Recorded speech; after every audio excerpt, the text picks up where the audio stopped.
Well, it's a new day, and we got lots of work to do on this old NSR250 that we picked up.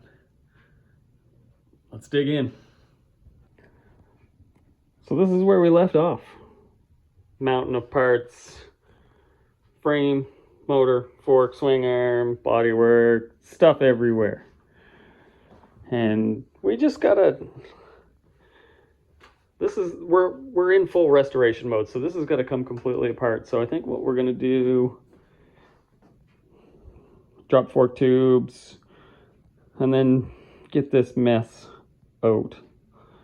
Then we'll pull the swing arm off and steering head bearings and everything out. Just get every piece down to nothing so we can clean it, figure out if anything's bent or broken. We can start assembling afresh. This is like start from a good spot here. We'll get the forks out, and I will say one thing. I mean, they look pretty straight, but when we take them apart, we'll have a better look. But so you get a regular fork tube, pretty solid, and then this one. So something's not quite right in there. They're coming apart anyway.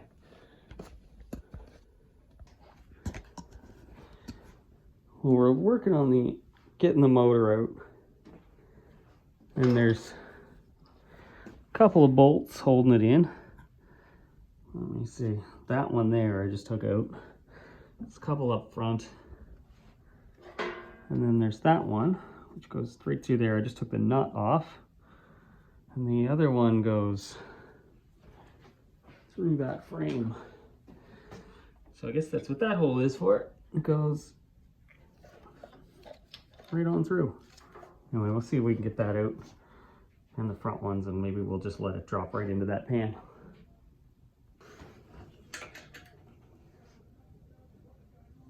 That one's really on there.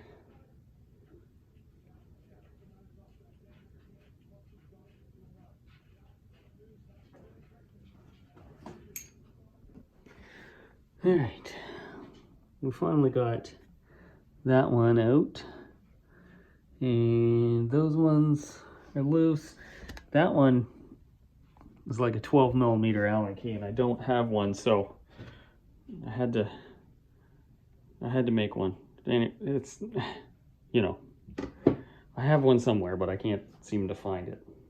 Anyway, let's get this out.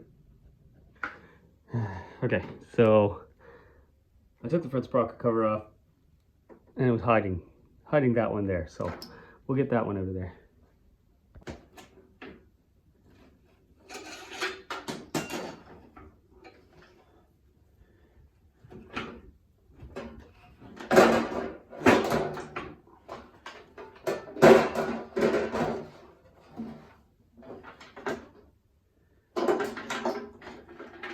There.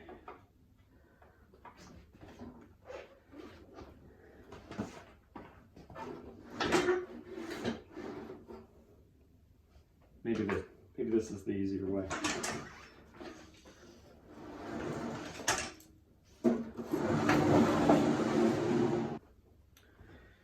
Okay.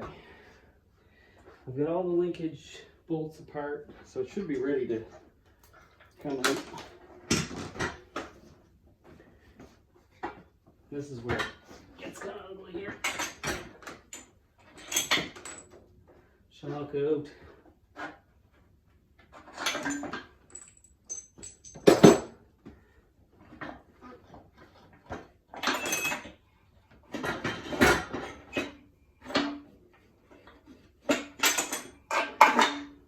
That comes out of there, ew. Anybody have an old ones kicking around?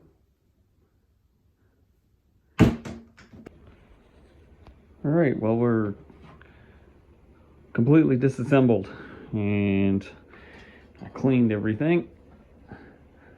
Looking pretty good. A lot of scuzz on everything. Just lots of time with Scotch-Brite, wire brush, parts cleaner, all of that. Used several cans of parts cleaner, and I had to get the swing arm pivot off. And of course I don't have the right tool for that, so I had to, you know, take an old piece of pipe and the socket and yeah, cut it out. And I had, it's like a strange hex, like I think a 16 mil hex that holds the pivot, and I just had a bolt and a socket, and if you don't have the right tools, you got to make what you need. So anyway, I think probably next what I'm going to do, just so I can put the pivot back together, is I'm going to repack that, or I'm going to take the pivot bolt and bearings apart and just repack, or at least have a look in there and see if I need to replace anything or repack them, and then we can bolt this thing back together. I've been busy. I got the swing arm on, I've got the linkage, I repacked the bearings and stuff in there. There's a bunch of little linkage bearings. I repacked the swing arm bearings. Everything looked pretty good. Usually, sometimes in there you'll see that the needles and stuff get pretty crusty and dried out, especially on dirt bikes, but these things usually are okay. So pop everything apart and greased everything in there. Now I've also cleaned up that shock. I need to touch it up a little bit, but yeah, I don't have Olin's money, so I got everything apart.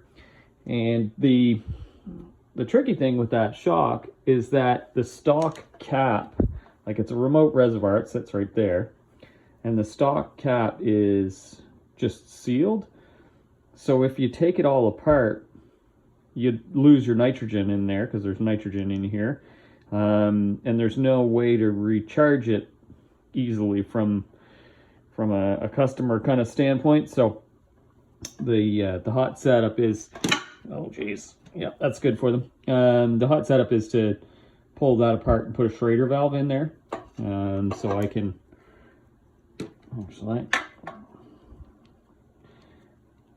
there we go. So you can see I got a Schrader valve in there, and all I did was drill it and tap it, and I've got a bit of sealant and stuff on there as well. But that allows me to charge it with the nitrogen tank there. It's pretty simple. All that's in there is the shock's filled with fluid, and I changed all the shock fluid.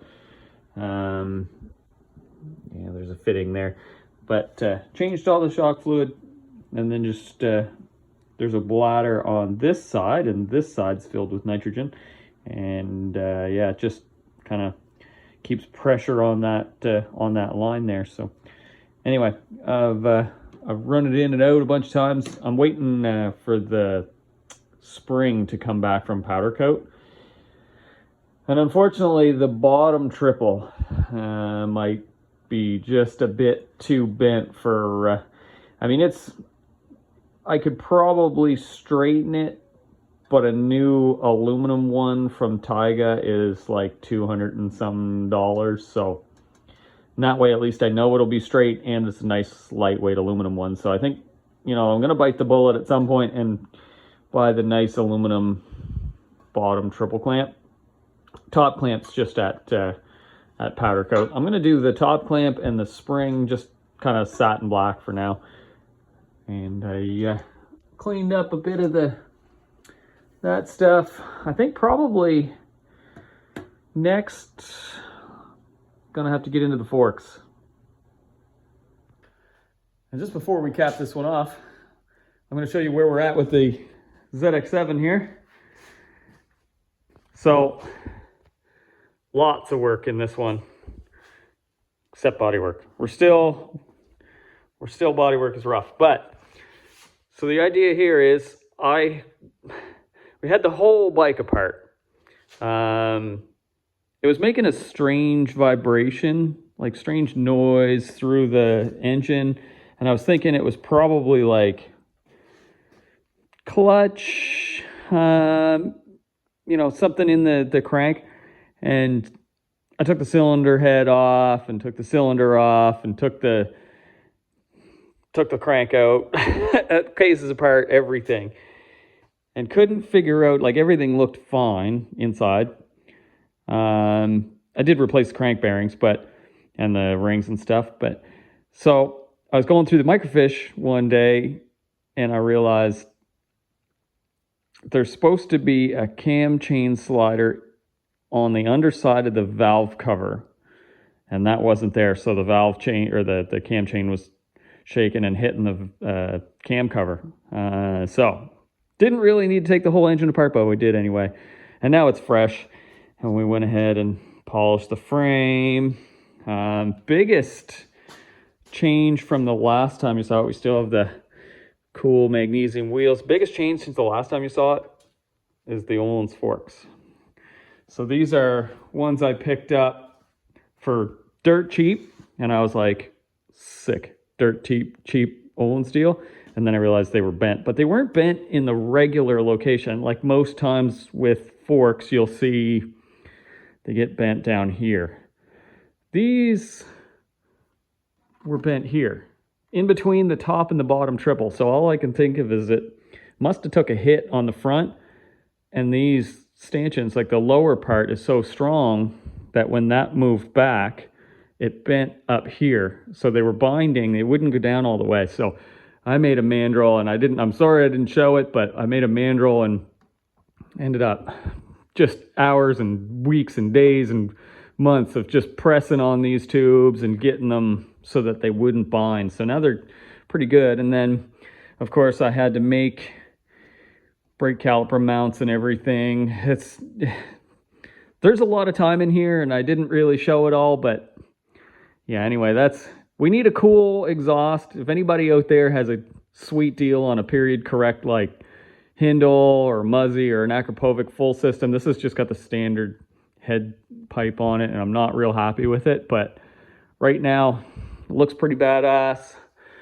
I've got a 900 SS fender, one off this bike, and it's just a standard plastic fender that we've got painted black, and I don't have it mounted on the fork yet. I need to figure out a way to mount it on the fork, but I think it looks a lot better than the stock green ZX7 fender on there, so we're gonna keep going with that. But little update on that one.